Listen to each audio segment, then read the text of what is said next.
Okay. Underlying instruments, stocks, bonds, currencies, derivatives, options, swaps, spreads, and indices. Now, options are option to buy or option, put option or call option, which means a, a trader may sell uh, put option or buy put option, let's say.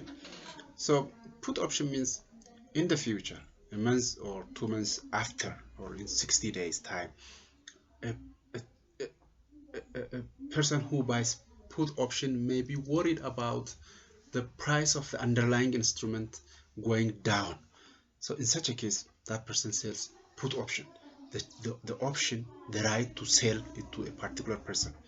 Or if a person is worried about the price of the underlying instrument going uh, down,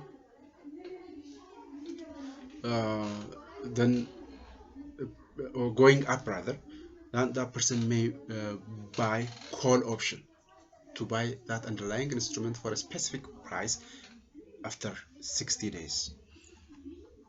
Swaps. Swaps are actually apply in currency trades.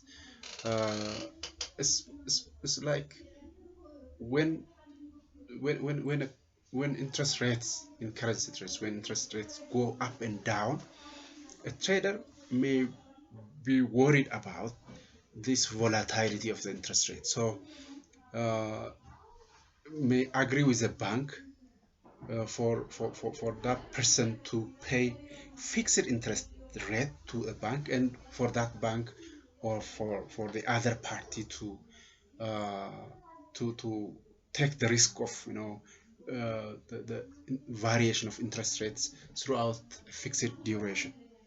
Swaps and spreads are differences between two commodities, two different types of security instruments, the difference in price between two different underlying instruments, or difference in price between within the same instrument at different dates. So that different price is said to be spread. There are commodity spreads, stock spreads, bond spreads. These are sellable, tradable on the market. Indices or indexes, commodity indexes, stock indexes.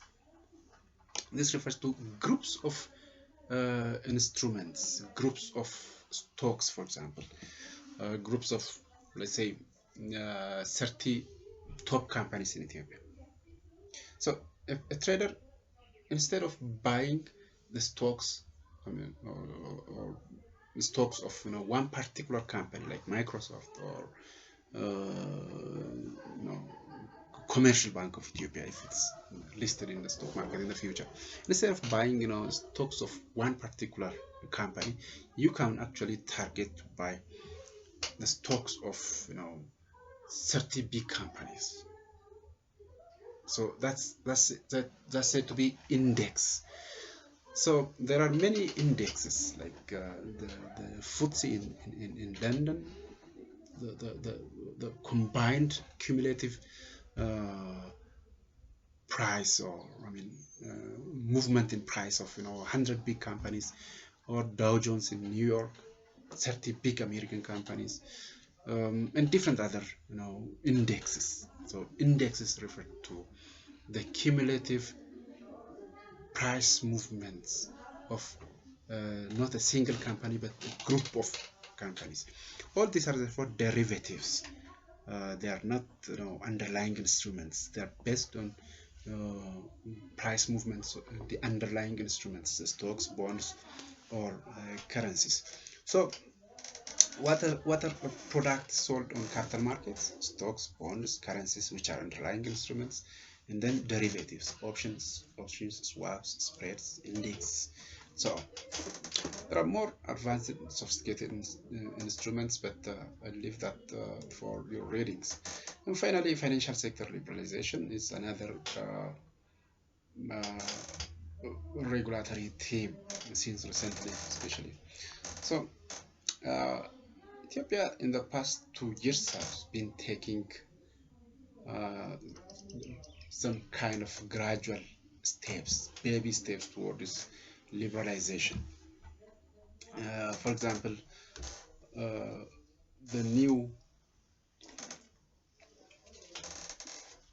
uh, amendments to banking business proclamation, insurance business proclamation, and microfinance business proclamation have all introduced relaxation about this Ethiopian nationality. So under this new wave of liberalization, slight liberalization actually, Ethiopian diaspora, foreign nationals of Ethiopian origin can acquire equity in financial institutions. Relaxation in relation to agent banking and payment gateway services. Again, this is an area where Ethiopian nationality is not even a requirement. So in the past, in the 2012 agent banking directive, an agent has to be an Ethiopian business. No foreign owned business can be an agent. But now, even a foreign owned business can be an agent.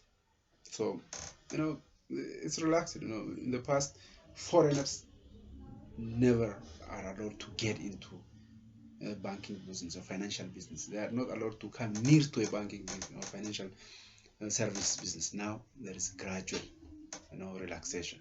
They can be agents. They can also be payment gateways under this new payment operator directive. It's actually a draft, but probably it will be amended. I mean, it will be enacted as it is. There is also impending liberalization. Even payment issuer services may be open for foreigners because of this telecom liberalization. Foreign buyers are being invited to buy stakes in telecom companies. So Ethio Telecom, if it's purchased, if a foreigner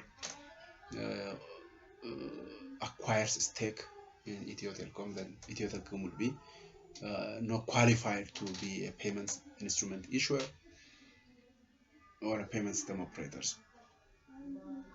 But most probably this directive will change and will allow companies like Ethio Telecom to be payment instrument issuers. Part of the reason why Ethio Telecom is very attractive for foreign buyers is due to the possibility that they can get into financial services, especially these mobile money services. On the other hand, full implementation of this Continental Free Trade Agreement may also result in foreign financial companies to enter into the Ethiopian financial market. Finally, there is also issue of internal liberalization, like elimination of this non-integration requirement. Non-integration, insurance, banking, leasing, non-integration is a requirement under the regulatory